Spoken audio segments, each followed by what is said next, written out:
So starting with structure of anther, basically in flower में male reproductive part होता है जिसको हम लोग एंड्रोशियम बोलते हैं, और एंड्रोशियम का ही एक पार्ट होता है जिसको हम लोग एंथर बोलते हैं। बेसिकली ये मेल रिप्रोडक्टिव पार्ट होता है किसी भी फ्लावर का, चाहे वो सेक्सुअल, बेसिकली जब वो फ्लावर सेक्सुअली रिप्रोड्यूस करता रहेगा। ये एक कंसाइज डायग्राम है एक स्टैमन का या फिर एंड्रोशियम का, जिसको हम लोग मेल रिप्रोडक्टिव पार्ट बोलते हैं फ्लावर का। ये पार्ट होता है जिसको हम फिलामेंट बोलते हैं। अपर पार्ट एंथर, और एंथर और फिलामेंट को जो पार्ट कनेक्ट करता है उसको हम लोग कनेक्टिव बोलते हैं।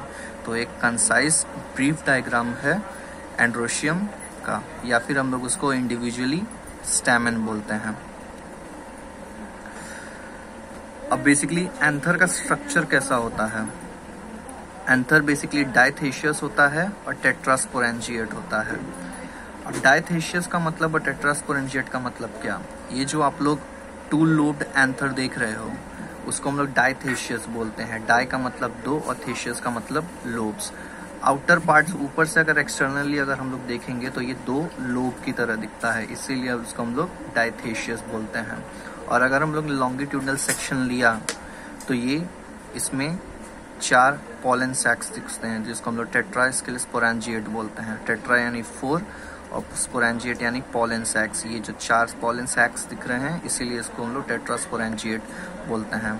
अब इन हर पॉलन सैक्स के अंदर होता है माइक्रोस्पोर्स जो आगे जाके मेल गैमेटोफाइट में डेवलप होने वाले हैं, जो फीमेल गैमेटोफाइट को फर्टिलाइज करेंगे। तो बेसिकली एंथर डायथेशियस होता है यानी 2 लोब्स का बना हुआ, और सेकेंड टेट्रास्पोरेंजिएट होता है यानी किसी भी डायथेशियस एंथर में 4 पॉलन सैक्स होते हैं जिसके अंदर माइक्रोस्पोर्स प्रेजेंट होंगे जो डेवलप होंगे मेल गैमेटोफाइट में। वो उनका आगे का डेवलपमेंट में बताया जाएगा।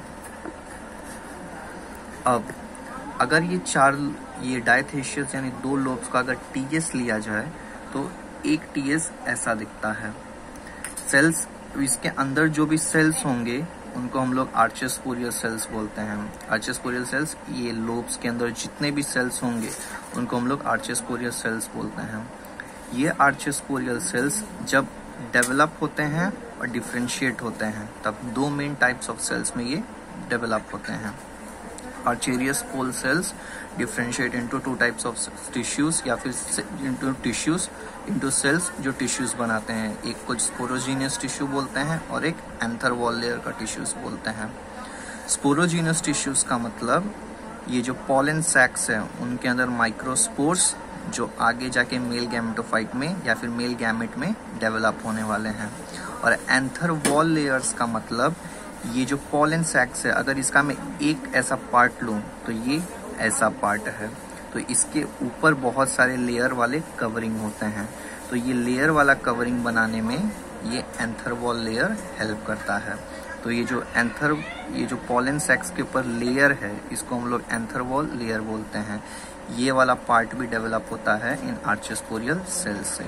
तो ये आर्चेस्पोरियल सेल्स जब डेवलप और डिफरेंशिएट होते हैं तो 2 टाइप्स के टिश्यूज में बनते हैं। एक होता है स्पोरोजीनियस टिश्यू जो जिसमें माइक्रोस्पोर्स से डेवलप होंगी मेल गैमेट्स, और एक होता है एंथर वॉल लेयर जो इस पॉलन सैक, हर एक पॉलन सैक्स के सराउंडिंग में प्रेजेंट होता है जो इनको प्रोटेक्शन प्रोवाइड करता है। अब जब एंथर वॉल लेयर्स की बात आती है तब वहाँ पे मेन कंटेंट चालू होता है टीएस ऑफ एंथर, यानी जब हम किसी भी एंथर का ट्रांसवर्स सेक्शन लेते हैं तो हम लोग को एग्जैक्टली दिखता क्या है।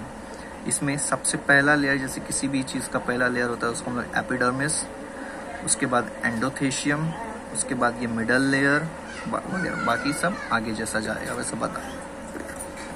फर्स्ट लेयर जो होता है वो एपिडर्मिस होता है।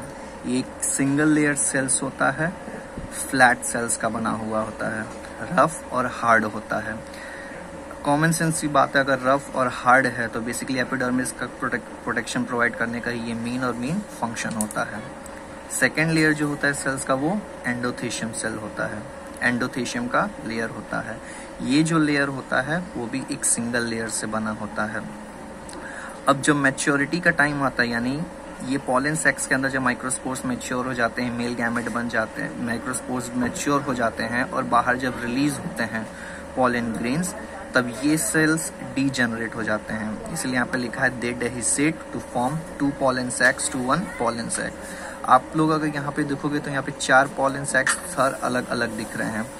जब ये सेल्स ऐसा सराउंडिंग में होते हैं इनके, जब ये मैच्योर हो जाते हैं इनके अंदर के सेल्स पॉलन सैक्स के और यहाँ के सेल्स, तब वो ये 2 पॉलन सैक्स जो होते हैं वो मिलके एक सेल बनाते हैं। जैसे यहाँ पे इनके बीच में भी ये एंडोथेशियम का सेल है। जब ये सेल मैच्योर हो जाएंगे तो ये दोनों मर्ज होके एक पॉलन सैक बना देते हैं। यानी ये जो लेयर है सेल का इन 2 पॉलन सैक्स के बीच में, वो एंडोथेशियम का लेयर है।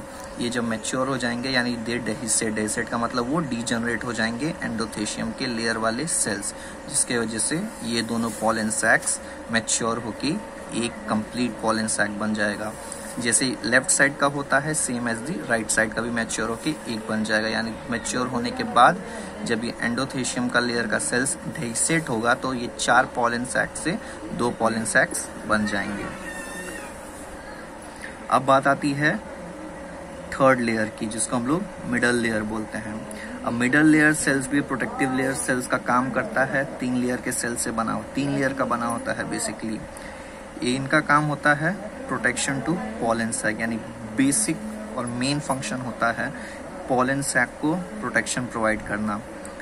ये भी जब मैच्योर होते हैं तो एंडोथेशियम की तरह इनके अंदर के जब माइक्रोस्पोर्स वगैरह सेल्स जब मैच्योर होते हैं तो ये भी डीजनरेट। अब यहाँ पे मैच्योर होने का मतलब क्या है?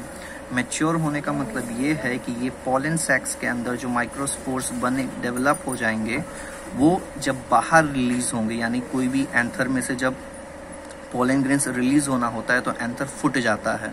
तो जो फुटने का बात है वो जब वो फुटता है तब वो बोलते हैं हम लोग, तभी वो फुटेगा जब वो मैच्योरिटी स्टेज अटेन कर लेगा। तो जब मैच्योरिटी स्टेज अटेन कर लेगा तो ये सेल्स अपने आप डीजनरेट हो जाएंगे, जिसकी वजह से उनके ऊपर से प्रोटेक्शन हट जाएगा और वो मैच्योर होकर बाहर माइक्रोस्पोर के अंदर के बाहर निकलेंगे। वो मेल गैमेटोफाइट में डेवलप होंगे, फिर दूसरे फ्लावर्स में जाके उसको फर्टिलाइज करेंगे ओवरी में एग को। प्राइमरी फंक्शन इनका होता है बेसिकली प्रोटेक्शन प्रोवाइड करना। अब आती है बात पॉलन सैक की। ये जो कंप्लीट होता है 4 पॉलन सैक होता है पहले, मैच्योरिटी के बाद डीजनरेट होकर 4 पॉलन सैक एक एक मर्ज होके 2 पॉलन सैक्स बन जाते हैं। हर एक पॉलन सैक के अंदर जो पहला लेयर होता है इनर मोस्ट लेयर, उसको हम लोग tapetum layer which are made up of tapetum cells बोल सकते हैं। इनको हम लोग एक तरीके का न्यूट्रिटिव सेल्स बोल सकते हैं। इनके अंदर जो इमैच्योर माइक्रोस्पोर्स होते हैं वो डेवलप होते हैं जो माइक्रोस्पोर्स के लिए, तो डेवलप होने के